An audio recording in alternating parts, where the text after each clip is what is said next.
வணக்கம். இன்றைய உள்ளபடி நிகழ்ச்சிக்கு உங்களை வரவேற்பது விக்ரம். இன்றைக்கு நாம் பார்க்க இருக்கும் பிரச்சனை சேலம் மாநகராட்சியினுடைய பிரச்சனை.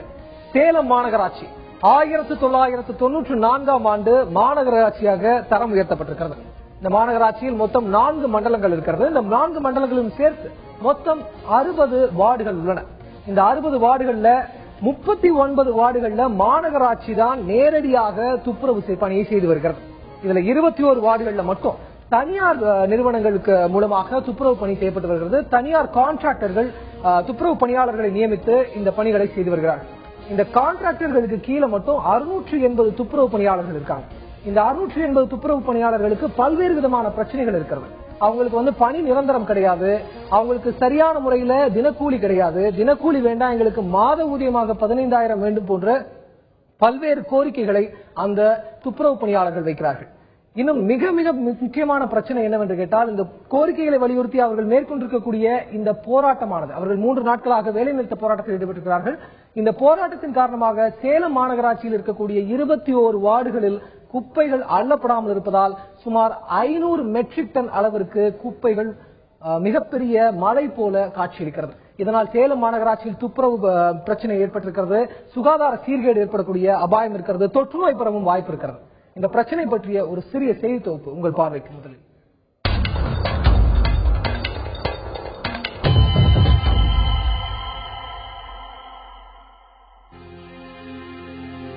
சேலம் 1994ஆம் ஆண்டு மாநகராட்சியாக தரம் உயர்த்தப்பட்டது. சேலம் மாநகராட்சியில் மொத்தம் உள்ள 4 மண்டலங்களில் 60 வார்டுகள் உள்ளன. இதில் 39 வார்டுகளில் மாநகராட்சியின் துப்புரவு பணியாளர்கள் குப்பை அள்ளும் பணியில் ஈடுபடுகின்றனர். மீதமுள்ள 21 வார்டுகளில் குப்பை அள்ளும் பணி தனியாருக்கு வழங்கப்பட்டுள்ளது. இந்த தனியார் கான்ட்ராக்டரின் கீழ் 680 துப்புரவு பணியாளர்கள் ஈடுபட்டு வருகின்றனர்.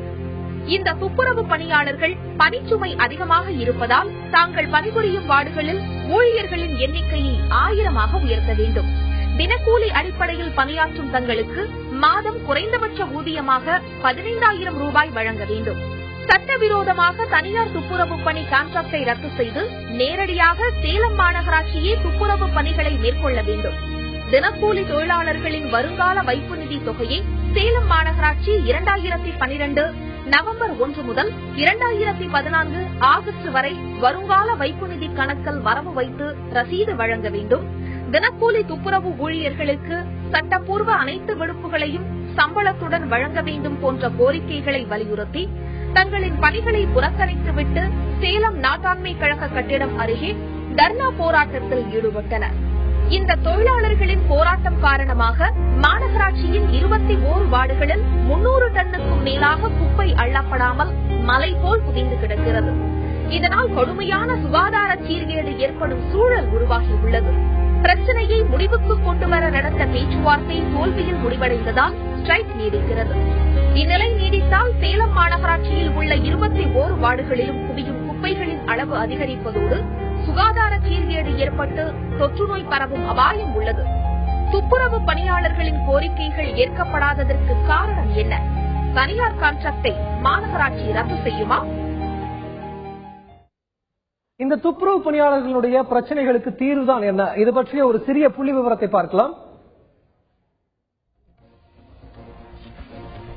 சேலம் மாநகராட்சி 1994 மாநகராட்சியானது. இதனிடையே 60 வார்டுகள் மொத்தம் இருக்கிறது.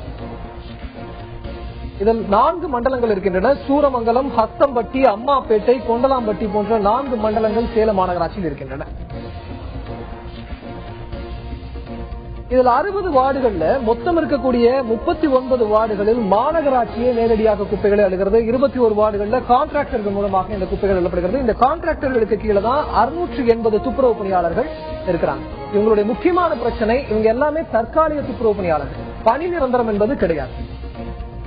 பணிச்சுமை அதிகம் அப்படின்னு சொல்றாங்க. 680 அப்படிங்கிற நம்பர் ரொம்ப கம்மி, எங்களுக்கு 1000 பேர் தேவைப்படுறாங்க இந்த வேலை செய்யறதுக்கு அப்படின்னு அவங்க சொல்றாங்க. பணியாளர்களுடைய எண்ணிக்கை மிகவும் குறைவாக இருக்கிறது. தினக்கூலி என்பது அவர்களுக்கு வெறும் 165 ரூபாய் தான் கொடுக்கப்படுகிறது. இது மிக மிக குறைவாக கருதப்படுகிறது. மேலும் ஊழியர்களுடைய எண்ணிக்கையை 1000ஆக உயர்த்த வேண்டும். இது அவர்களுடைய கோரிக்கைகள். 1000ஆக உயர்த்த வேண்டும். குறைந்தபட்ச மாத ஊதியமாக, தினக்கூலி வேண்டாம், மாத ஊதியமாக 15,000 ரூபாய் வேண்டும். தனியார் கான்ட்ராக்டை மாநகராட்சி ரத்து செய்து மாநகராட்சியை நேரடியாக குப்பை அள்ளும் பணியை மேற்கொள்ள வேண்டும். சம்பளத்துடன் கூடிய விடுப்பு வழங்க வேண்டும். இவர்களுக்கு விடுப்பு வழங்கப்பட்டிருக்கிறது, ஆனால் சம்பளம் இல்லை. அது சம்பளத்துடன் கூடிய விடுப்பாக வழங்கப்பட வேண்டும். மேலும் வருங்கால வைப்பு நிதி அது நவம்பர் 2012 முதல் ஆகஸ்ட் 2014 வரை ரசீது போட்டு அது அந்த அரியர்ஸோடு கொடுக்க வேண்டும் என்பதும் அவருடைய கோரிக்கையாக இருக்கிறது. மேலும் பணியாளர்களின் போராட்டம் 3 நாட்களாக அவர்கள் வேலைநிறுத்த போராட்டத்தில் ஈடுபட்டு வருகிறார்கள். இந்த கோரிக்கைகளை நிறைவேற்ற வலியுறுத்தி அவருடைய போராட்டம் என்பது தொடர்ந்து நடைபெற்று வருகிறது. பேச்சுவார்த்தை எந்த பேச்சுவார்த்தையிலுமே தினந்தோறும் பேச்சுவார்த்தை நடைபெறுகிறது. இதில் எந்த ஒரு முன்னேற்றமும் இல்லாததால் 21 வார்டுகளில் 500 மெட்ரிக் டன் அளவிற்கு சேலம் மாநகராட்சியில் குப்பை தேங்கும் அபாயம் ஏற்பட்டிருக்கிறது. இதனால் சுகாதார சீர்கேடு ஏற்படும் சூழ்நிலை உருவாகி இருக்கிறது. தொற்று நோய் என்பது மிகப்பெரிய பிரச்சனையாக இங்கே எழுப்பப்பட்டிருக்கிறது. இந்த பிரச்சனை பற்றி விரிவாக பேசுவதற்காக நம்மோடு அரங்கத்தில் இணைகிறார் டான்ஸ் அமைப்பினுடைய அமைப்பு செயலாளர் திரு ரவணையா. வணக்கம் சார். வணக்கம். அதே போல களத்தில் இருந்து நமது சேலம் செய்தியாளர் சுரேஷ் பாபு இணைகிறார். வணக்கம் சுரேஷ் பாபு. இந்த பிரச்சனையை சுரேஷ் பாபுவிடமிருந்து ஆரம்பிக்கலாம். சுரேஷ் பாபு, இப்போ உங்க களத்துல துப்புரவு தொழிலாளர்கள் அங்க இருக்காங்க. அவங்களுடைய முக்கியமான பிரச்சனையாக அவர்கள் சொல்வது என்ன? சேலம் மாநகராட்சியில் குப்பைகள் என்பது மலை போல குவிக்கப்பட்டிருக்கிறதா? உங்கள் பார்வையில் எப்படி இருக்கிறது சுரேஷ் பாபு? நிச்சயமா விக்ரம், நகராட்சியாக இருந்த சேலம் கடந்த 1994ஆம் ஆண்டு மாநகராட்சியாக தரம் உயர்த்தப்பட்டது. இதனையடுத்து 4 மண்டலங்கள் மற்றும் 60 கோட்டங்களை உள்ளடக்கிய மாநகராட்சியாக சேலம் விஸ்தரிக்கப்பட்டது. சேலம் மாநகரை பொறுத்தவரை குடியிருப்புகள், வர்த்தக, வணிக நிறுவனங்கள், உணவகங்கள், தொழிற்சாலைகள் மற்றும் மருத்துவமனைகளிலிருந்து வெளியேறும் கழிவுகள் என நாள் ஒன்றிற்கு 350 முதல் 450 மெட்ரிக் டன் குப்பைகள் வெளியேறுகின்றன. இந்த குப்பைகளை அகற்றும் துப்புரவு பணியாளர்கள் சேலம் பிச்சிபாளையம் குப்பைமேடு, செட்டிச்சாவடி குப்பை கிடங்கு, புதிய பேருந்து நிலையம், மூணாங்கடு, மாமாங்கம் மற்றும் மன்னார்பாளையம் பிரிவு ரோடு உள்ளிட்ட பகுதிகளில் கொட்டி வந்தனர். இதில் ஒரு சில பகுதிகளில் கொட்டுவதற்கு பொதுமக்கள் எதிர்ப்பு தெரிவித்ததன் காரணமாக தற்போது கிச்சிபாளையம் மற்றும் செட்டிச்சாவடி பகுதிகளில் தொடர்ந்து கொட்டப்பட்டு வருகிறது. சேலம் மாநகர மக்கள் ஆரோக்கியமாகவும் சுற்றுப்புற சுகாதாரத்துடனும் வாழ வேண்டும் என்பதற்காக துப்புரவு பணியாளர்கள் நாள்தோறும் சாக்கடைகளிலும் கழிவுநீர் கால்வாய்களிலும் இறங்கி வேலை செய்யும் துப்புரவு பணியாளர்கள் ஒரு சில வேலைகளில் செப்டிக் டேங்குகளிலும் இறங்கி வேலை செய்கின்றனர். சேலம் மாநகரம் சுகாதாரமாக இருக்க வேண்டுமானால் சேலம் மாநகராட்சியில் 3500 துப்புரவு பணியாளர்கள் இருக்க வேண்டும். ஆனால் தற்போது சேலம் மாநகராட்சியில் 1490 துப்புரவு பணியாளர்கள் மட்டுமே உள்ளனர். இதில் 890 தொழிலாளர்கள் நிரந்தர பணியாளர்கள், மற்றவர்கள் தினக்கூலி அடிப்படையில் வேலை செய்து வருகின்றனர். மாநகராட்சியில் உள்ள மொத்த வார்டுகளில் 3 ஒரு பகுதியை தனியாருக்கு துப்புரவு செய்வதற்கு ஒப்பந்தம் விடப்படும் என்ற முடிவை தமிழக அரசு எடுத்ததை அடுத்து அந்த ஒப்பந்தத்தை பெறும் நிறுவனம் பொது சுகாதாரத்திற்கான உரிமத்தை பெற்றிருக்க வேண்டும் என்று அறிவுறுத்தியது.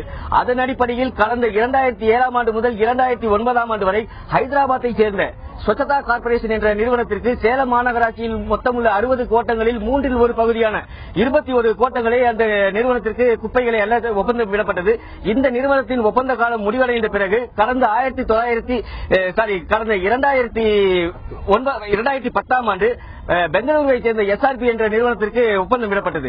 இந்த நிறுவனத்தின் துப்புரவு பணி முறையாக இல்லை என்ற ஒரு குற்றச்சாட்டு எழுந்ததை அடுத்து அந்த நிறுவனத்தின் ஒப்பந்த காலம் முடிவதற்கு முன்பாகவே அந்த நிறுவனத்தின் ஒப்பந்தத்தை ரத்து செய்து சேலம் மாநகராட்சி நிர்வாகம் கடந்த 2011ஆம் ஆண்டு சேலம் மாநகராட்சி கூட்டத்தில் தீர்மானம் நிறைவேற்றி அந்த உரிமத்தை ரத்து செய்தது. இதனையடுத்து சேலம் மாநகராட்சியில் துப்புரவு பணியாளர்கள் அதாவது சேலம் மாநகராட்சியில் தினக்கூலிகளாக பணியாற்றி வந்த துப்புரவு தொழிலாளர்களுக்கு வழங்கப்பட வேண்டிய 60 லட்சம் ரூபாய் பிராவிடன்ட் ஃபண்ட் எனப்படும் அந்த தொகையை அந்த எஸ்ஆர்பி நிறுவனம் தராமலேயே சென்றுவிட்டது. இதுகுறித்து பலமுறை இந்த துப்புரவு பணியாளர்கள் மாநகராட்சி நிர்வாகத்திடம் புகார் தெரிவித்தும் இதுவரை எந்த விதமான நடவடிக்கை எடுக்கப்படாததாலும் கடந்த 7 வருடங்களாக துப்புரவு பணியாளர்களாக பணியாற்றி வரும் தங்களுக்கு எந்த விதமான நலனும் ஏற்படவில்லை என்ற காரணத்தினாலும் அரசு மற்றும் தனியார் நிறுவனங்களில் தொடர்ந்து தினக்கூலிகளாக பணியாற்றி வந்தால் பணி உத்தரவு பணி நியமன உத்தரவை பெற்றுத்தர வேண்டும் என்ற அடிப்படையில் கடந்த 2.5 ஆண்டுகளுக்கு முன்பு இந்த துப்புரவு தொழிலாளர் சங்கத்தினர் சேலம் மாவட்ட தொழிலாளர் நலத்துறையில் வழக்கு பதிவு செய்ததோடு மட்டுமல்லாமல் சேலம் மாவட்ட உரிமையியல் நீதிமன்றத்திலும் வழக்கு தொடர்ந்தனர். அது மட்டுமல்லாமல் சென்னை உயர்நீதிமன்றத்திலும் வழக்கு தொடர்ந்த அடிப்படையில் இவர்களுக்கு கிடைத்த டைரக்ஷன் அடிப்படையில் இந்த தொழிலாளர்கள் தொடர்ந்து பணியாற்ற வேண்டும் என்ற உத்தரவு பிறப்பிட்டிருந்தது. இந்த நிலையில் கடந்த சுரேஷ் பாபு தொடர்ந்து பேசலாம். உங்ககிட்ட நான் கேக்குறது, இந்த கான்ட்ராக்டர்களுக்கு கீழே இருக்கக்கூடிய துப்புரவு பணியாளர்களுக்கு பணி பாதுகாப்பும் சரி, அவர்களுடைய அந்த பணியில இறங்கும் போது இருக்கக்கூடிய பாதுகாப்பும் சரி எந்த அளவுக்கு இருக்கிறது? ஐயா, முதல்ல நாங்க என்னுடைய சார்பாக நான் சொல்லணும்னா, நான் சேர்ந்திருக்கிற தமிழ்நாடு ஆதி ஆந்திரா அருந்ததி மகாசபா முழுக்க முழுக்க எங்க பேரண்ட்ஸ் ஆல்சோ துப்புரவு தொழிலாளர்கள்.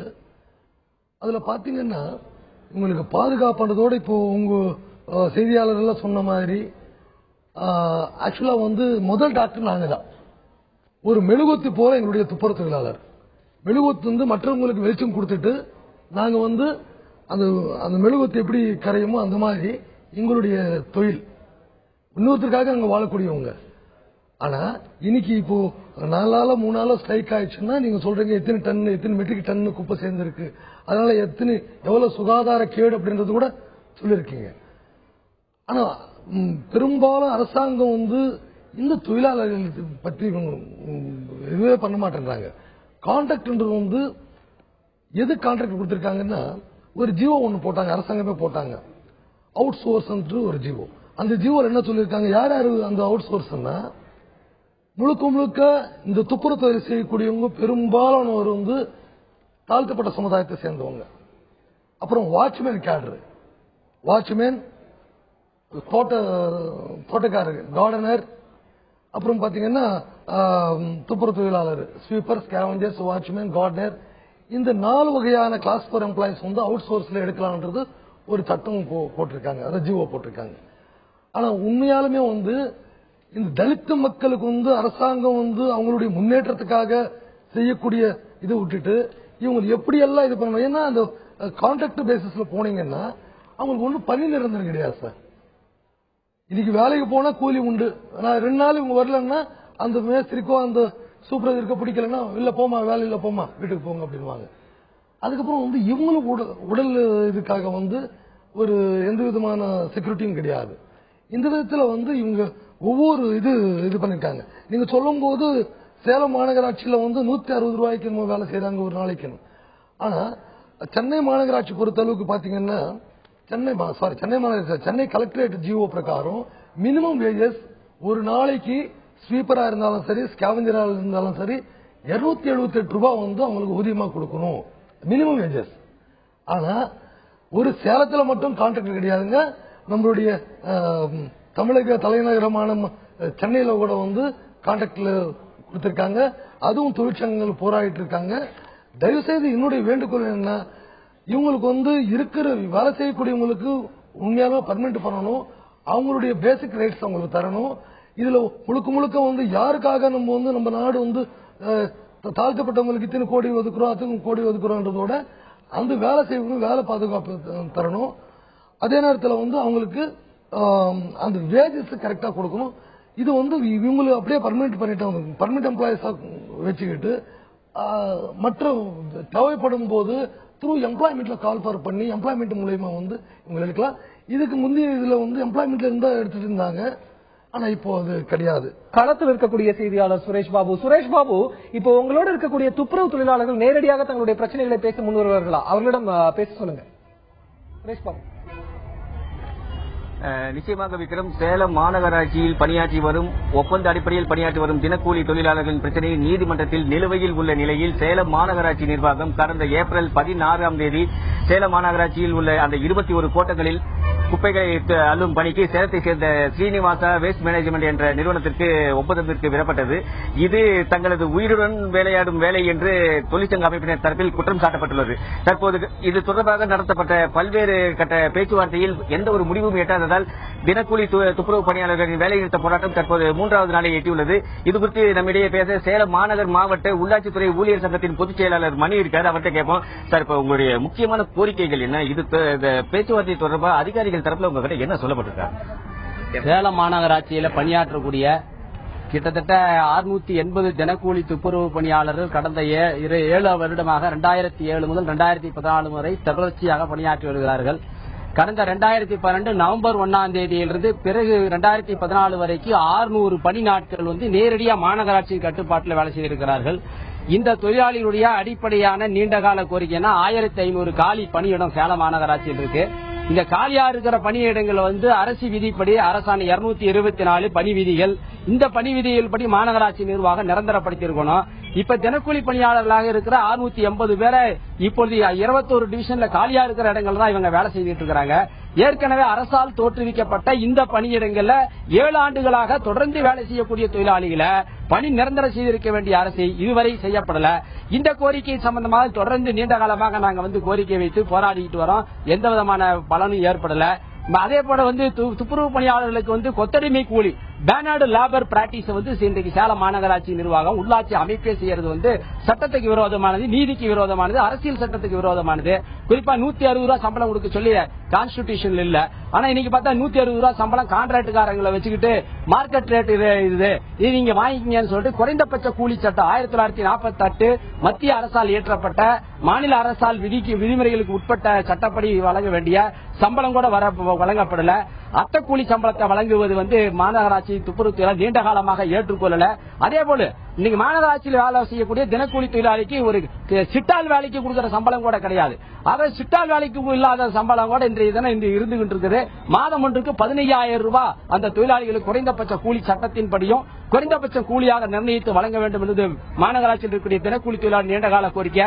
இது சம்பந்தமாக எங்களுடைய தொழிற்சங்கம் கடந்த 22ஆம் தேதி ஒரு பேச்சுவார்த்தையும் 28ஆம் தேதி ஒரு பேச்சுவார்த்தையும் அதற்கு பிறகு 1ஆம் தேதி அன்றைக்கு ஒரு பேச்சுவார்த்தையும் சேலம் தொழிலாளர் அலுவலர் முன்பு நடைபெற்றது.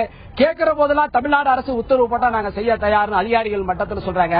அரசு தான் இதுல குறுக்கே இருக்கு. அரசு சொன்னா உடனே நாங்க செய்ய தயார்னு சொன்னா நாங்க அரசியல் சட்டத்தை மீறி அரசு என்ன செய்ய முடியும்? நீங்க ஏன் இதை செய்ய தயங்குறீங்கன்னு நாங்க கேட்டோம். இதுக்கு சரியான பதில் இல்ல.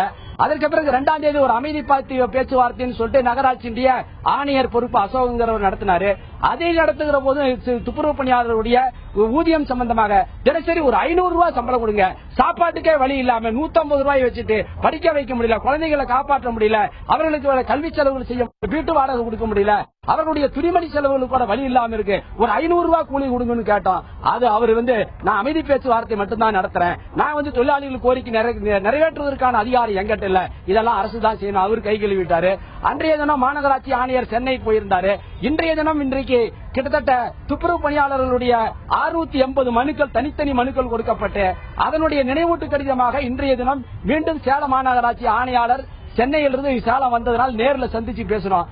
அவரு என்ன சொன்னாருன்னா, நாங்க வந்து நிரந்தரப்படு ஆமா 1500 பணியிடங்கள் காலி இருக்குது, அதுக்கான வாய்ப்புகள் இங்க இருக்கு, ஆனா அதுக்கான அதிகாரம் எங்கிட்ட இல்ல, அரசு சொன்னால்தான் மாநகராட்சி நிர்வாக ஆணையர் அரசு செயலாளர் மாண்புமிகு முதலமைச்சர் கை காட்டினா நாங்க போடவா மாட்டேங்கிறோம் அப்படின்னு சொல்லிட்டாங்க.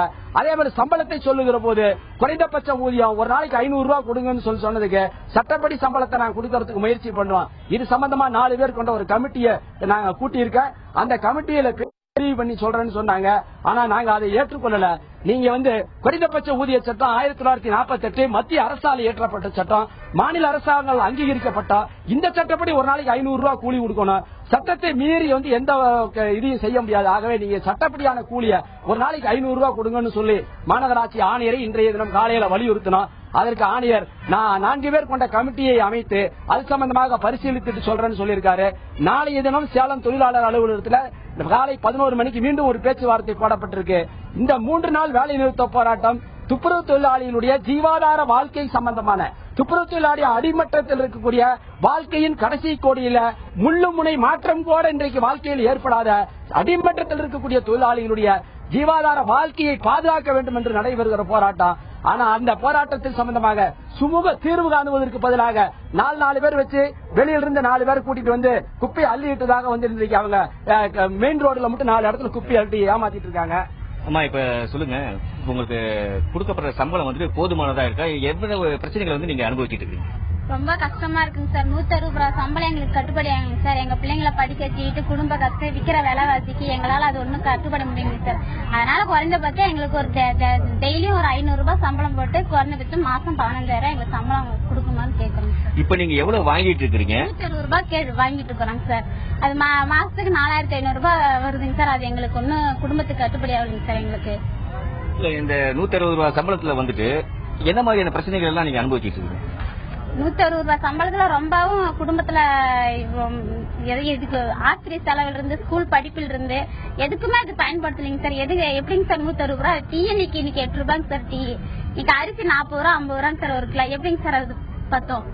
அதனால எங்களுக்கு வந்து அது கட்டுப்படி ஆகலைங்க சார். அதனால மாநகராட்சியை முதலமைச்சர் அம்மாவே நாங்க இப்ப கேக்குறோம். எங்களுக்கு மாசம் ஒரு 500 ரூபாய் போட்டு மாசம் 15 டெய்லி 500 ரூபாய் போட்டு மாசம் 15,000 எங்களுக்கு சம்பளம் வழங்கும் மாதிரி கேக்குறோங்க சார். அடுத்து இப்ப நம்ம இன்னொரு ஆண் தொழிலாளர்கிட்ட கேட்போம். சார், இப்ப சொல்லுங்க, டெய்லி வந்து குப்பைகள் அள்ளுறப்ப வந்து உங்களுக்கு என்ன மாதிரியான நோய்கள் பாதிப்பு வருது? இதை தடுக்கிறதுக்கு மாநகராட்சி நிர்வாகத்தின் சார்பில் ஏதாவது தடுப்புரைகள் இதெல்லாம் உங்களுக்கு கொடுத்துருக்காங்க? மாநகராட்சி பொறுத்தவரைக்கு சாக்காடு அள்ளுறோம், இது மாதிரி குப்பைங்க அள்ளுறோம், டெய்லர் கீழே இறங்குறோம், அவங்க சொல்ற எல்லாம் செய்யறோம். ஒரு நாளைக்கு 160 ரூபா கொடுக்குறாங்க. அந்த 160 ரூபா வந்து ஆஸ்பத்திரி ஃபீஸ் கட்டுறதுக்கே சரியா போயிருது. இதுல வந்து எங்களுக்கு அடிப்படை வசதி ஒண்ணும் இல்லை.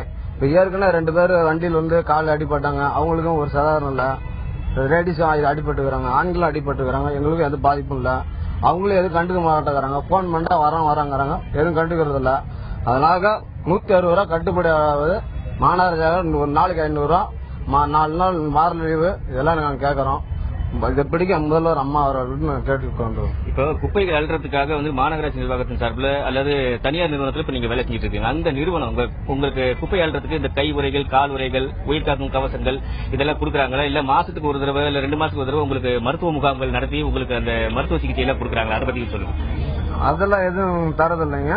நாங்க வரோம், நாங்க வீட்டுல எப்படி வரோமோ அந்த மாதிரி தான் வேலை செய்யறோம். எங்களுக்கு ஏதோ காயம் ஏதோ ஆனா கூட எங்க கை காசு அந்த 150 ரூபா தான் நாங்க செலவு செஞ்சுக்கிறோம். அது மீறி ஏதோ ஆச்சுன்னா கூட நல்லது கெட்டதுக்கு அவங்க எதுவும் பாக்குறதுல பிடிக்கிறதில்ல. அது மீறி சம்பளம் லீவ் போட்டோம்னா அந்த லீவ் போறத கூட அவங்க அட்ஜஸ்ட் பண்றதில்ல. லீவும் பிடிச்சிட்டு மீறி சம்பளம் கொடுக்குறாங்க. ஒரு 2000 கொடுக்குறாங்க, 3000 கொடுக்குறாங்க, 2000 கொடுக்குறாங்க. 2000 வச்சு நாங்க குடும்பத்தை பிடிச்சி காப்பாத்துறது. 1 கிலோ அரிசி 40 ரூபா விற்குது.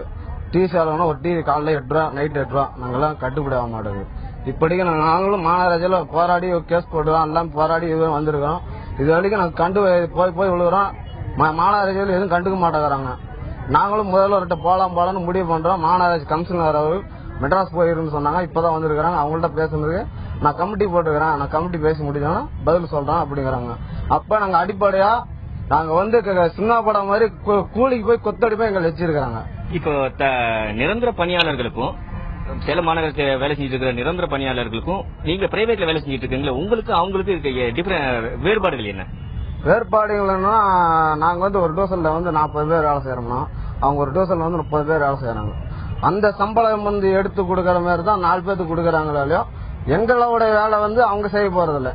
அவங்க வேலையை தான் நாங்க எக்ஸ்ட்ரா வேலை செய்யறோம்னாலே கவர்மெண்ட் ஸ்டாப் வந்து அந்த வேலையை நாங்க தான் அதிகமா செய்யறோம்னாலே அவங்க செய்யறது இல்ல. இப்ப ஒரு டோசனுக்கு என்னன்னா ஒரு 20 பேர் வேலை செய்யறோம்னா அந்த டோசன்ல 5 பேர் கையெழுத்து போட்டு போயிடறாங்க.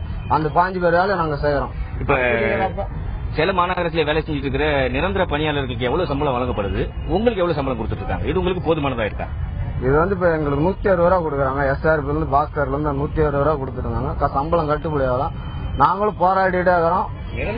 நிரந்தர பணியாளர்களுக்கு வந்து 500 ரூபா கொடுக்குறோம். 18,000 கொடுக்குறாங்க. எங்களுக்கு வந்து நாங்க 500 ரூபா கேட்கறோம். குழுமுறைமே 500 ரூபா கேட்கறோம். ஆனா கட்டுப்படி ஆகல. ஏற்கனவே நேற்று துணையாளர்கிட்ட போனோம். அவர் வந்து நான் கமிஷனர் மெட்ராஸ் போய்கிறாரு, இதெல்லாம் முடியாது, இந்த சம்பளம் எல்லாம் முடியாது அப்படின்னு சொன்னாரு.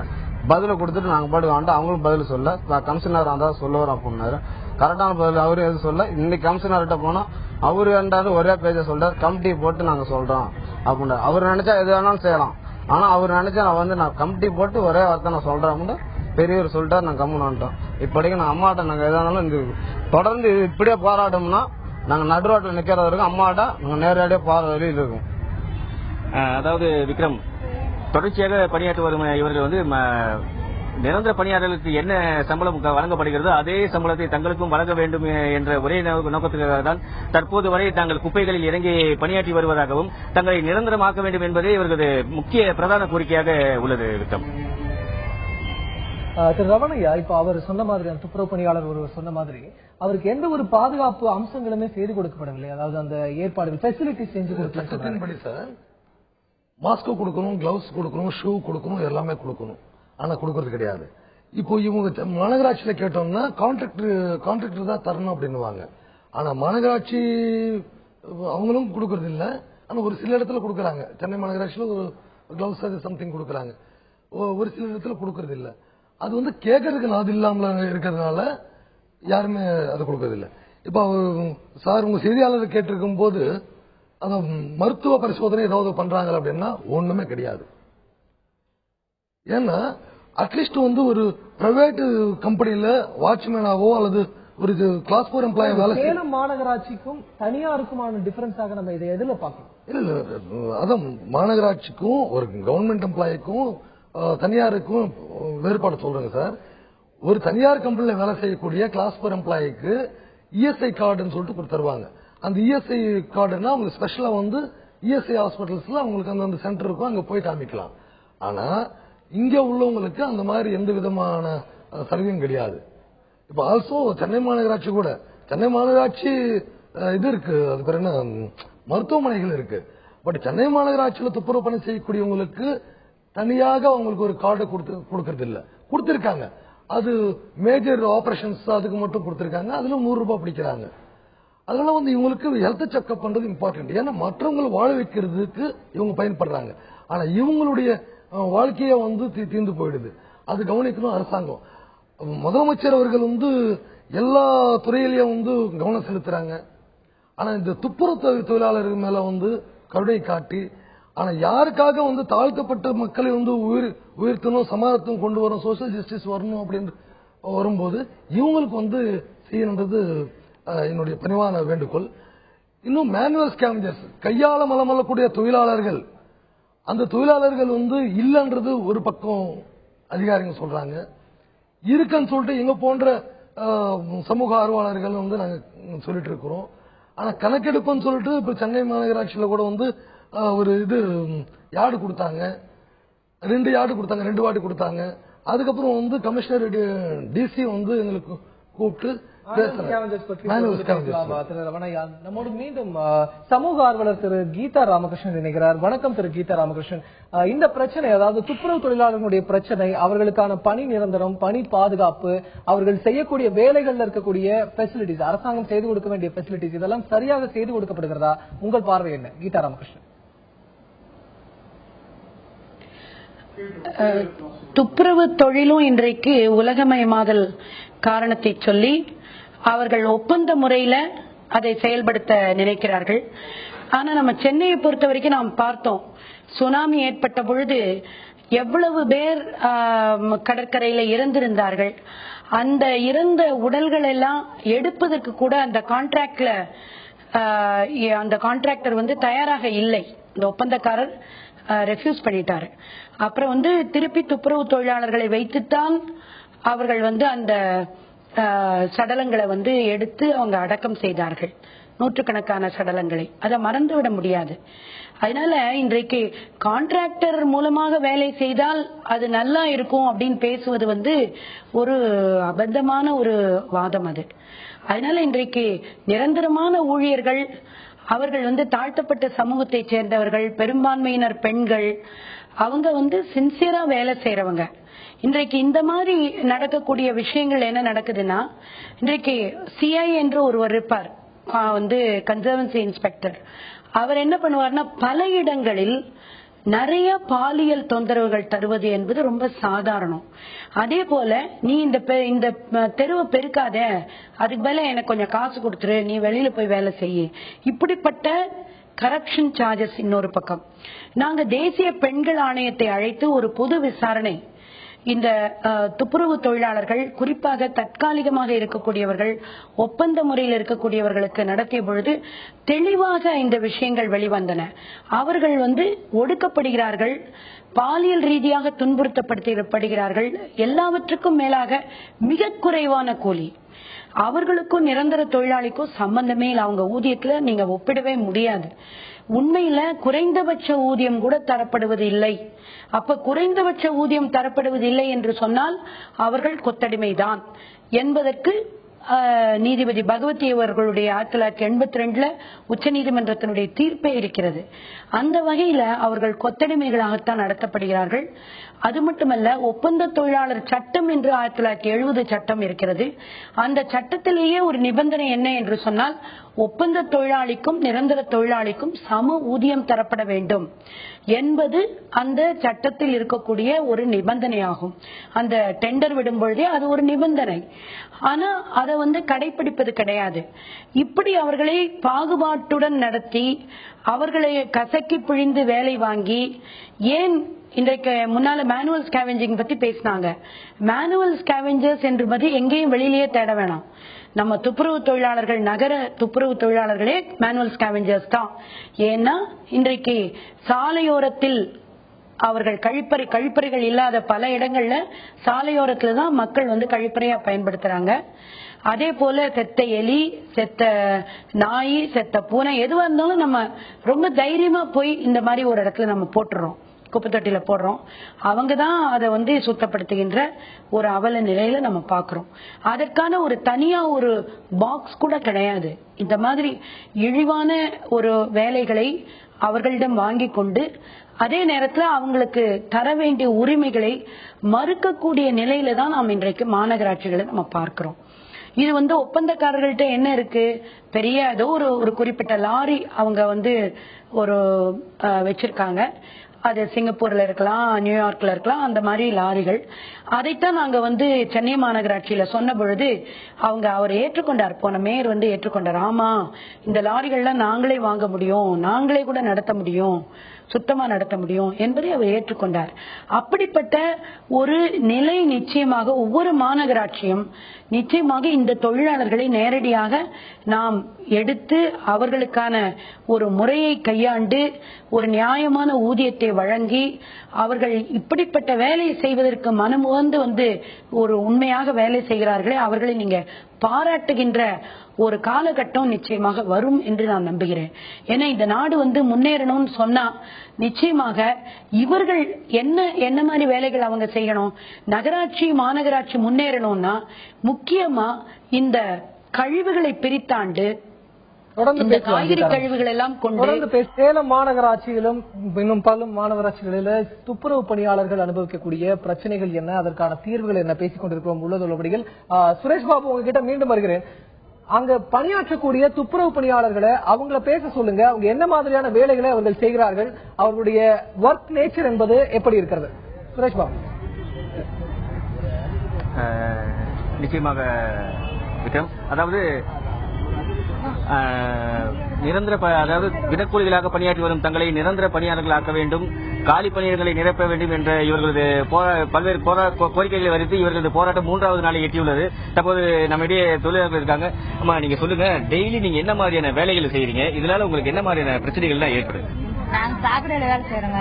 ஆம்பளைங்களோட மோசமா இறங்கி சாக்கடையில வேலை செய்யறோம். சம்பளம் கட்டுப்படி ஆகுறது இல்ல. அவங்களோட தான் நாங்களே வேலை செய்யறோம். கவர்மெண்ட் ஆளுங்களோட தான் நாங்களே வேலை செய்யறோம். எங்களையா சம்பளம் கம்மியா தராங்க, நாங்க வேலை கம்மியா செய்யறோமா?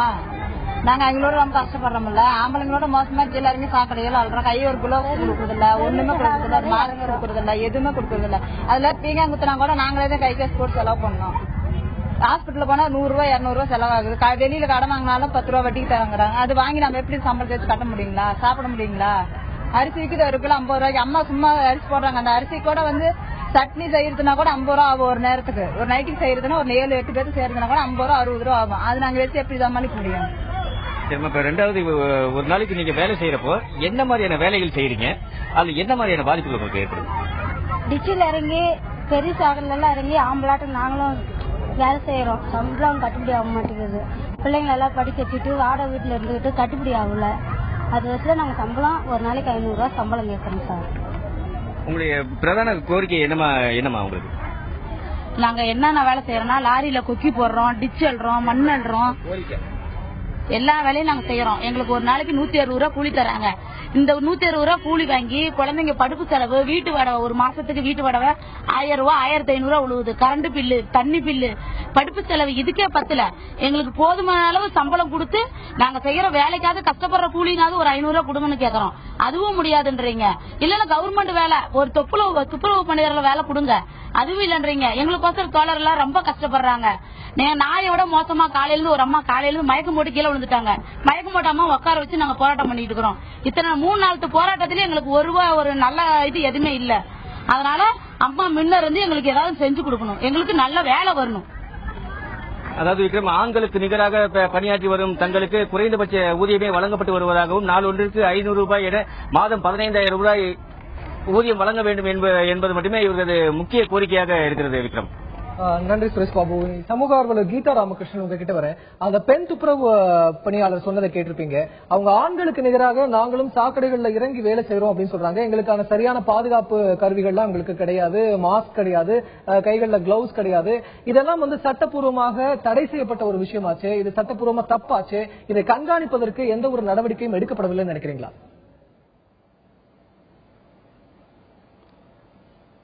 எதை கண்காணிக்கணும் சொல்றீங்க? கேட்கல எனக்கு. ஆண்களுக்கு நிகராக பெண் துப்புரவு பணியாளர் சொல்லுங்க. ஆண்களுக்கு நிகராக பெண் துப்புரவு பணியாளர்களும் சாக்கடைகளில் இறங்குவது, சாக்கடைகளில் எந்த ஒரு பாதுகாப்பு ஏற்பாடுகளும் இல்லாமல் அவர்கள் இறங்கி வேலை செய்வது என்பது சட்ட ரீதியிலே தடை செய்யப்பட்ட ஒரு விஷயம் தானே. இது கண்காணிப்பதற்கு எந்த ஒரு நடவடிக்கையும் அரசு சார்பில் எடுக்கப்படவில்லைன்னு நினைக்கிறீங்களா? ஆண்களும் இறங்கக்கூடாது, பெண்களும் இறங்கக்கூடாது. சாக்கடைகளில் இறங்கி அவர்கள் வேலை செய்கிறார்கள் என்று சொன்னாலே அது அதுவும் குறிப்பாக மனித கழிவுகள் இருக்கக்கூடிய சாக்கடைகள்ல அவர்கள் இறங்கவே கூடாது. அந்த சாக்கடைகளை சுத்தப்படுத்துவதற்கு எந்திரங்கள், இப்ப நம்ம உலக தரத்தை பற்றி பேசிக் கொண்டிருக்கின்றோம். உலகத்தரமாக ஆக வேண்டும் மாநகரங்கள் அப்படின்னு சொல்லும் பொழுது குறைந்தபட்சம் அந்த மனித கழிவுகளை அகற்றுகின்ற அல்லது சாக்கடைகள் மூழ்கக்கூடிய வேலையை நிச்சயமாக தடை செய்ய வேண்டும். அதற்கென்று மத்திய சட்டம் வந்திருக்கிறது, உச்சநீதிமன்ற தீர்ப்பு இருக்கிறது, உயர்நீதிமன்ற தீர்ப்பு இருக்கிறது. இப்படி வேலை வாங்கக்கூடியவர்களை கைது செய்ய வேண்டும் என்பதுதான் எங்களுடைய கோரிக்கை. முதல்ல இவர்களுக்கு யார் அப்படிப்பட்ட வேலையை தருகிறார்கள், அவர்களுக்கு தரக்கூடிய அதுக்கு எக்யூப்மெண்ட்ஸ் தந்து, அவங்க கையில அதுக்கான கருவிகளை தந்து அவர்கள் சுத்தப்படுத்தும் பொழுது அவர்கள் மீது எந்தவித பாதிப்பும் இல்லாத வகையில அவங்க அந்த சாக்கடைகளை சுத்தப்படுத்த வேண்டும். அதற்கான எந்திரங்கள் தரப்பட வேண்டும் என்பதுதான் நம்முடைய முக்கிய கோரிக்கையாகும். அதே போலதான் அவங்களுக்கு பாதுகாப்பு ரொம்ப முக்கியம். தொடர்ந்து பேசலாம் கீதா. திரு ரமணையா, இப்ப இது மாதிரியான பிரச்சனைகள் இன்னும் நீடிக்கிறதா? இது பாதுகாப்பு ஏற்பாடுகள் இல்லாம சாக்கடைகள்ல இறங்குறது என்பது இன்னும் தொடர்ந்து கொண்டுதான் இருக்கிறதா? சட்டத்தின் அடிப்படையில கீதா மேடம் சொன்னாப்புல சட்டங்கள் போடுறாங்க. 1993 ஒரு சட்டம் போட்டாங்க. அதுவும் அந்த ட்ரை லைசன்ஸ் ப்ரொவிஷன் ஆக்ட்னு சொல்லிட்டு அது செய்யக்கூடாதுன்றது அதனுடைய பொருளும். அதுக்கப்புறம் உச்சநீதிமன்றம் உயர்நீதிமன்றம் இறங்கக்கூடாதுன்றது அவங்களும் தீர்ப்பு சொல்லிட்டாங்க. அப்புறம் 2013 லாஸ்ட் கவர்மெண்ட் இன்னொரு சட்டம் போட்டாங்க. அதுல ஒரு சிலது மேடம் சொன்ன போல எந்தெந்த வகையான இவங்க எல்லாம் இந்த மேனுவல் ஸ்கேவஞ்சர் இதுல வருவாங்க அப்படின்னு சொல்லிட்டு சட்டங்கள் ஒரு பக்கம் இருந்தாலும் செயல்பாடுகள் இல்லைன்றது எங்களுடைய குற்றச்சாட்டு. இன்னொரு முக்கியமான குற்றச்சாட்டு, துப்புரவு பணியாளர்களே தாங்களாகவே முன் சாக்கடைகள் இறங்குறதுங்கிறது நடக்கிறது. கான்ட்ராக்டர்கள் வற்புறுத்தாம அவங்களா முன் செய்யறதையும் சார், இது ஒருமை கோட்டுக்குள்ள இருக்காங்க. அதுவும் இல்லாமல வேற தொழில் இவங்களுக்கு தெரியாது. இப்போ எங்க அம்மா வேலை செய்யறாங்கன்னா எங்க அப்பா வேலை செய்யறாங்கன்னா நான் அதே வேலை செய்யறேன், நான் செய்யறேன்னா எங்க பிள்ளைங்க அது வேலை செய்யறாங்க. அதனால அந்த வேலைக்கே போறாங்க. இப்ப எப்படி ஒரு டாக்டர் வீட்டுல டாக்டர் அவங்க ஃபேமிலி ஃபுல்லா டாக்டர் ஆகுறாங்களோ, லாயர் வீட்டுல லாயர் ஆகுறாங்களோ, அந்த மாதிரி போறாங்க. ஒளிபுறுத்தாமல அவங்களா போய் இறங்க மாட்டாங்க. இப்போ உங்க வீட்டுல ஒரு அடைப்பு, நீங்க என்ன செய்வீங்க? இவங்க எங்க இருக்காங்கன்னா நாங்க ஒரே இடத்துலதான் வசித்து வருகிறோம். மெட்ரோபாலிட்டன் சிட்டில கூட இந்த வேலை செய்யக்கூடிய ஒரு இடத்துல தான் இருக்காங்க. அங்க யாருப்பா ஏதோ அடைப்பு இருக்கு வரீங்களான்னா, சார் அவர் வருவார் சார் அப்படின்னு சொல்லிட்டு அவர் ஏதோ 200 300 பேசிக்கிட்டும் கூட வந்துடுவாரு. வந்த பிறகு அங்க இறங்கக்கூடாதுன்ற சட்டம் இருந்தது. படிச்சவங்களும் அந்த இதுல பண்றாங்க. இப்ப லேட்டஸ்டா ஒரு 3 days பிஃபோர் மணலி இது சென்னையில நடந்தது. 2 பேர் ஊர் இருந்திருக்காங்க. ஆனா இது ஒரு பக்கம் அரசாங்கம் இல்லைன்னு சொல்றாங்க, ஒரு பக்கம் சாவுகள் நீடிச்சுக்கிட்டே வருது. இது அந்த ஆக்ட்ல கூட எனக்கு போலீஸ் ஸ்டேஷன் நான் போன் பண்ணி கேட்கிறேன், சார் எந்த ஆக்ட்ல எஃப்ஐஆர் ஃபைல் பண்ணீங்கன்னா 304A 304Aன்றது அது வேற சட்டம். இந்த மேனுவல் ஸ்கேவஞ்சர் கீதா மேடம் சொன்னப்பல அவங்களை அரெஸ்ட் பண்ணணுன்றது இந்த சட்டம். யாரும் இந்த தொழில் செய்ய சொல்றாங்களோ அந்த தொழிலுக்காக கூப்பிடக்கூடாது. அவங்களுக்காக அவங்க வரமாட்டாங்க. இங்க வேலை இருக்கு வர சொன்னதான் வருவாங்க. முதல்ல அரெஸ்ட் பண்ணி அவங்களுடைய என்ன நடவடிக்கைன்றது தெரியல. அன்னைக்கு போலீஸ் ஸ்டேஷனுக்கு போன் பண்றேன், ஒருத்தர் மேல ஒருத்தர் சொன்னாங்க, லாஸ்ட்ல 304A போட்டோம். அது இல்லைங்க, இந்த மாதிரி செக்ஷன் உங்களுக்கு வேணும்னா உங்க பிபி கேட்டு பாருங்க. அதே மாதிரி மற்ற எல்லா இதுலயும் நம்ம தமிழக அரசு அம்மா அவர்கள் அவங்களுடைய குடும்பத்துக்கு ஆக்சிடென்ட் எல்லாருக்குமே தராங்க. ஆனா இந்த துப்புரவு தொழில் செய்யக்கூடிய இவங்க ரொம்ப இளமையா இருக்கிறவங்க தான் இறந்துடுறாங்க. 20 வயசுல இருந்து ஒரு 30-35க்குள்ளார இருக்கிறவங்க தான் இறந்துடுறாங்க. அவங்களுக்கு நிவாரண நிதி சிஎம் ஃபண்ட்ல இருந்து கொடுக்கறது ரொம்ப குறைவு. இப்ப கூட அனௌன்ஸ் பண்ணாங்க ஒரு சிலருக்கு. ஆனா ரெண்டாவது இந்த சட்டத்தினுடைய ட்ரைனிங் அதிகாரிகளுக்கும் போலீஸ் டிபார்ட்மெண்ட்னுடைய ஆபீசியல்ஸுக்கும் இது என்ன சட்டம் இருக்கு, அந்த சட்டத்தினுடைய அந்த ட்ரைனிங் வந்து கவர்மெண்ட் கொடுத்தாலுமோ அல்லது வேற விதமா அவங்களுக்கு அந்த ட்ரைனிங் கொடுத்துட்டு என்னென்ன சட்டங்கள் இருக்கு. இப்ப SC/ST ஆக்ட் இருக்கிறது ஓரளவு தெரிய வருது. அதே மாதிரி இந்த சட்டம் வந்து இந்த மாதிரி கூட ஃபீல் பண்ணலாம்னு சொல்லிட்டு 2013 SC/ST அட்ராசிட்டிவ் ஆக்ட் எப்படியோ அந்த மாதிரி ஃபீல் பண்ணலாம் செய்யலாம்ன்றது கூட ஒரு கருத்து இருக்கு. தொடர்ந்து பேசலாம் திரு ரமணையா. சுரேஷ் பாபு, அங்க துப்புரவு பணியாளர்கள்ட்ட கேளுங்க, இது மாதிரி சாக்கடைகள்ல இறங்குவதும் எந்த ஒரு பாதுகாப்பு ஏற்பாடும் இல்லாமல் சாக்கடைகளில் இறங்குவது சட்டப்படி தடை செய்யப்பட்டிருப்பது அவர்களுக்கு தெரியுமா? அவர்களுக்கு தெரிந்தும் அவர்கள் இறங்குகிறார்களா? கான்ட்ராக்டர்கள் அவர்களை வற்புறுத்துகிறார்களா இந்த மாதிரி செய்வதற்கு? கேளுங்க அவர்கிட்ட. நிச்சயமா இப்ப இது தொடர்பாக நம்ம கூட பேசுறதுக்கு வந்து சேலம் மாநகராட்சியுடைய தனியார் துப்புரவு பணியாளர்கள் சம்மேளனத்துடைய சுதாகர் அவர் நம்ம கிட்ட இருக்காரு. இப்ப அவர்கிட்ட கேட்போம். சார், இப்ப சொல்லுங்க, இந்த சாக்கடையில இறங்கி பணி செய்யறது வந்து 2013 வந்து தடை பண்ணிருக்காங்க. இப்ப வந்துட்டு சேலம் மாநகரத்தில் பணியாற்ற நீங்க வந்துட்டு எந்த மாதிரியான வேலைகளை செய்யறீங்க? இது வந்துட்டு சாக்கடையில இறங்கி வேலை செய்யணும்னு அந்த தனியார் நிறுவன அதிகாரிகள் வந்து எதாவது வற்புறுத்துறாங்களா அவங்களே? கண்டிப்பாங்க. பொதுவாகவே மனிதன் மலத்தை வந்து மனுஷன் சுமக்க கூடாதுன்னு சட்டம் இருக்கு. அது வந்து தடைப்படுத்தப்பட்டிருக்கு. இது சுப்ரீம் கோர்ட்ல வழக்கு போட்டு தடைப்படுத்தப்பட்டதுக்கு பிறகு மனித கலவுகள் எல்லாமே வந்து குழி வெட்டி செப்டிக் டேங்க் வழியா சிதைஞ்சிடணுங்கிற ஒரு முடிவுக்கு அரசாங்கம் வந்து மானிய இதெல்லாம் உதவி எல்லாம் பண்ணாங்க. அதுக்கு பிறகு மனிதன் மலத்தை மனுஷன் எடுக்கக்கூடாதுன்னு சொல்லி ஒரு சட்ட விதிமுறை வந்துச்சு. ஆனா இன்னைக்கு என்ன நடக்குன்னா, தனியார் நிறுவனத்துல பொம்பளைங்களை டிச்சுக்குள்ள இறங்கி வேலை செய்ய சொல்றான். ஒரு பாதுகாப்பு கருவி இல்ல, ஒரு கைக்கு கிளவுஸ் கிடையாது, ஒரு மண்வெட்டு கிடையாது, ஒரு கூடை கிடையாது. பொம்பளையா இருந்தாலும் இறங்கு அப்படிங்கிற ஒரு நிர்பந்தம் இருக்கு. அது மட்டும் இல்லைங்க, அதிகாரிகள் இன்னைக்கு சொல்றது எப்படி இருக்குன்னா, அந்த சீனி சக்கரை சித்தப்பா செவுதல எழுதி நக்கப்பாம்பாங்க, அந்த மாதிரி இருக்கு. எல்லாமே அரசு கொள்கை முடிவு. எதை சொல்லி அரசு கொள்கை முடிவு? குறைந்தபட்ச சம்பளம் முடியாதுன்னா அரசு கொள்கை முடிவு. சரி, எங்களுக்கு பணியை நிரந்தரம் பண்ணு, அரசு கொள்கை முடிவு. நாங்க ஒண்ணு கேட்கறோங்க இந்த நேரத்துல, இந்த 2 வருஷமா மாநகராட்சி பட்டியல் போட்டு 680 தொழிலாளிகள் மாநகராட்சி தானே வேலை வாங்குச்சு. அப்ப அந்த மாநகராட்சியில வேலை வாங்கின 680 தொழிலாளிய இன்னைக்கு எந்த அரசு கொள்கையின் முடிவுல தனியார்கிட்ட தாரை வாத்து கொடுக்குறீங்க? இது எந்த சட்டத்துல நியாயம்னு சொல்லுது? நான் ஒண்ணு சொல்றேங்க, நம்ம மாண்புமிகு முதலமைச்சர் வந்து வாக்கு சேகரிச்சு வரக்குள்ள ஒரு பாட்டு சொன்னாரு, கூலிக்காரன் குடிசையில எட்டி பாருங்க, அவன் குழந்தை குட்டிக்கு குழம்பு வச்ச சோறு ஏதுங்கன்னு இந்த அம்மா சொன்னாங்க. ஆனா இன்னைக்கு ஏன் இந்த மாநகராட்சியில துப்புரவு பணியாளராக வேலை செய்யறவங்க குடிசையில நீங்க எட்டி பார்க்கறதுக்கு விரும்பல? மேயரும் மாநகராட்சி ஆணையாளரும் புருஷன் முன்னாடி அந்த மாதிரி பண்றீங்க. இதுல யார் பணி கொடுக்கறது? அப்பாவி தொழிலாளிகள் பணியாகிறதா? சுரேஷ் பாபு, திரு கீதா ராமகிருஷ்ணன், இந்த சட்டத்தின் பற்றிய விழிப்புணர்வு என்பது மக்கள் மத்தியில இல்லை என்று நீங்கள் கருதுகிறீர்களா? கீதா ராமகிருஷ்ணன், உங்ககிட்ட வரேன். சட்டத்தை பற்றி மக்களுக்கு விழிப்புணர்வு இல்லை என்று முழுமையாக சொல்ல முடியாது. ஏன்னா இன்றைக்கு வந்து ஓரளவு துப்புரவு தொழிலாளர்களுக்கு நல்லா தெரியுது. ஆனா வந்து வேலை கொடுக்கும் பொழுது வேலையை எப்படி மறுக்க முடியும்? சரியா? இதுதான் அடிப்படையான கேள்வி. அவர்கள் நிர்பந்திக்கப்படுகிறார்கள் சொல்றீங்க, கான்ட்ராக்டர்களால நிர்பந்திக்கப்படுகிறார்கள் அப்படின்னு சொல்றீங்க, சரியா?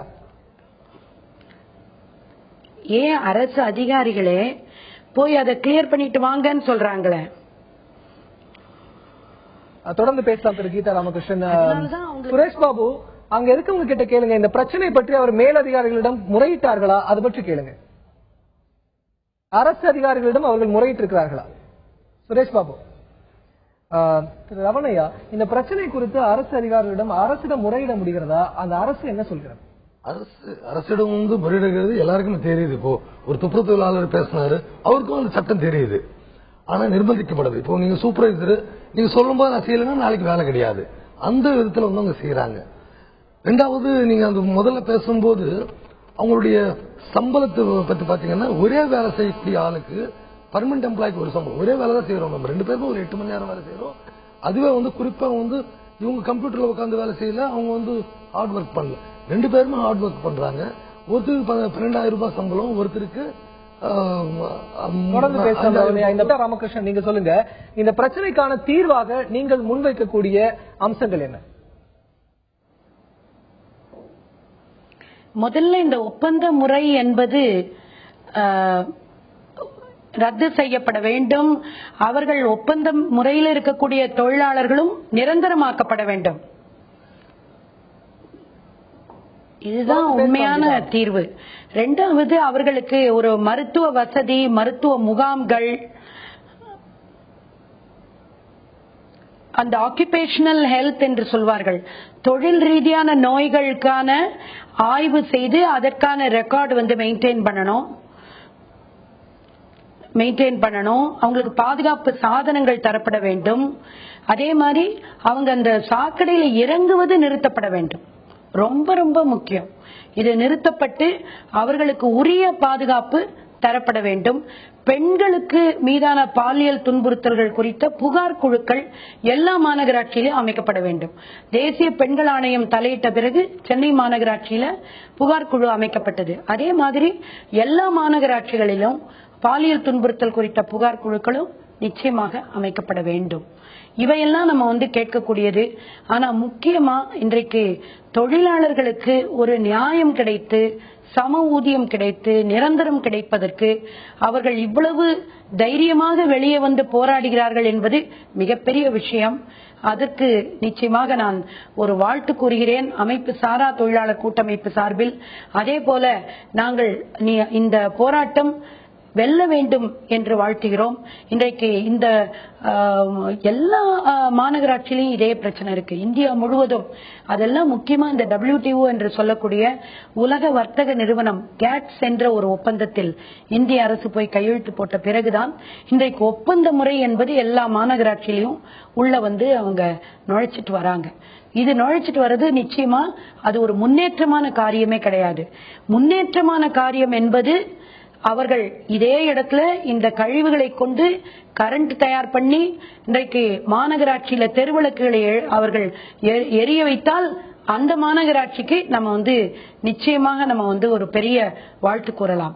ஆனால் ஒப்பந்த முறையில் துப்புரவு தொழிலாளர்களை அவர்களை கசக்கி பிழுவது, அவர்களை சுரண்டுவது, கொத்தடிமைகளாக்குவதை நிச்சயமாக நாம் வரவேற்க முடியாது.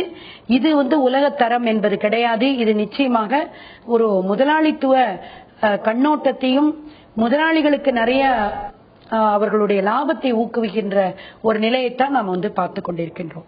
இதை நிச்சயமாக பேசலாம். கீதா ராமகிருஷ்ணன், சேலம் மாநகராட்சியில் துப்புரவு பணியாளர்களுடைய இந்த பிரச்சனை பற்றி சேலம் வடக்கு தொகுதியினுடைய சட்டப்பேரவை உறுப்பினர் திரு மோகன்ராம் என்ன சொல்லியிருக்கிறார் கேட்கலாம். ஆஸ் பர் பாப்புலேஷன் பேசிஸ் ஏறக்குறைய 4500 பேருக்கு இப்ப இருக்கிறதே கம்மியா தான் இருக்காங்க. இந்த விஷயத்துல இப்ப 21 டிவிஷன்ல பிரைவேட் கான்ட்ராக்ட் விட்டுருக்காங்க. பிரைவேட் கான்ட்ராக்ட் விட்டதுல ஒரு நாளைக்கு 4500 rupees பே கொடுக்குறாங்க. எல்லா விதத்திலையும் இப்ப ஏற்கனவே பிரைவேட் கான்ட்ராக்ட் விட்டவரை விட இப்ப அதிகமா தான் இப்ப இவங்க எடுத்திருக்கிறாங்க. ஆனா கொடுக்கற சம்பளம் பொறுத்த வரைக்கும் அந்த பழைய அவங்க எவ்வளவு கொடுத்தாங்க 4000 அதே சம்பளம் தான் இவங்களுக்கும் கொடுக்குறாங்க. தொடர்ந்து இந்த துப்புரவு தொழிலாளருடைய நிலைமை ரொம்ப பரிதாபகரமானது, கேள்விக்குரிய அவங்க வாழ்க்கையே கேள்விக்குறியா இருக்குது. உதாரணமா எடுத்துக்கணும்னு சொன்னீங்களா, தினம் குப்பை அல்லாதான் ஒரு சுகாதாரத்தை பேடி காக்க முடியும், தொற்றுநோய் பராமரிக்க முடியும், கழிவுப் பொருட்கள் கரிசனை பொருட்கள் எல்லாத்தையும் கிளீன் பண்ற அவங்களுக்கு பணி நிரந்தரம் மிக முக்கியமானது. ஆனா இதுக்கு காரணம் ஏதோ அரசு காரணம் காட்டி அவங்களுக்கு பிரைவேட் கொடுத்தா அவங்க கிட்ட போய் இவங்க சம்பளம் வாங்கிக்கிறேன்னு தட்டி கழிக்கிறது ஒரு சரியான முறை இல்லை. அது இல்லாம ஏற்கனவே திடீர்னு ஒரு ஸ்கீம் கவர்மெண்ட் அனௌன்ஸ் பண்ணுது, அம்மா உணவகத்துல வேலை செய்யறவங்களுக்கு தினம் 300 ரூபாய் கூலி போடுறாங்க, தினம் 300 ரூபாய் டெய்லி பேமெண்ட் கொடுக்குறாங்க. அப்படி பார்த்தா கூட உங்களுக்கு 9000 ரூபாய் கூலி கிடைக்குது. இவங்களை கூப்பிட்டு 15000 ரூபாய் கேட்கறாங்க, பணி நிரந்தரம் கேட்கறாங்க. அரசு அவங்களை கூப்பிட்டு வச்சு ஒரு சுமூகமான முறையில பேசி தினமும் அதாவது குப்பை அள்ளுறதுங்கிறது குப்பை மட்டும் இல்ல, நம்ம வீட்டுல கழிவு பொருட்கள் எதா இருந்தாலும் குப்பையில போட்டா அதை பார்த்து எதா இருந்தாலும் அச்சிக்கப்படாத கிளீன் பண்ற அவங்களுக்கு பணி நிரந்தரம் செய்ய வேண்டும். துப்புரவு கோரிக்கைகள் நிறைவேற்றப்பட வேண்டும். அவங்க கேட்கிற அளவுக்கு இல்லைனாலும் கூட அவங்க உட்கார்ந்து பேசி அவங்க 15000 கேட்கறாங்களா, ஒரு 10000 கொடுக்குறோம் 12000 கொடுக்குறோம்னு சொல்லி அவங்க பணி நிரந்தரம் செய்வதுதான் எங்களுடைய தேமுதிக சார்பினுடைய நிலை. நன்றி திரு மோகன் ராஜினி. திரு ரவணையா, நீங்க சொல்லுங்க, இந்த பணியாளர்களுடைய முக்கியமான கோரிக்கைகள் என்ன, சுருக்கமா சொல்லுங்க நிகழ்ச்சியுடைய இறுதிக்கு. முக்கியமானது இப்போ ஒரே தொழிலுக்கு ஒரே சம்பளம்ன்ற மாதிரி இப்போ சென்னை மாநகராட்சி பள்ளிகள்ல பாத்தீங்கன்னா ஒரு மாசத்துக்கு 335 ரூபாய்க்கு வேலை செய்யறாங்க. அதனால ஒரே தொழிலுக்கு ஒரே இதுவா எல்லாருக்கும் ஒரு சம்பளம் தரணும். முதல்ல வந்து அந்த ஜிஓ அவுட் சோர்ஸ் என்ற ஜிஓ வந்து ரத்து பண்ணணும். அது ரத்து செய்துட்டு இப்ப வேலை செய்யக்கூடியவங்களுக்கு நிரந்தர பணி உருவாக்கணும்.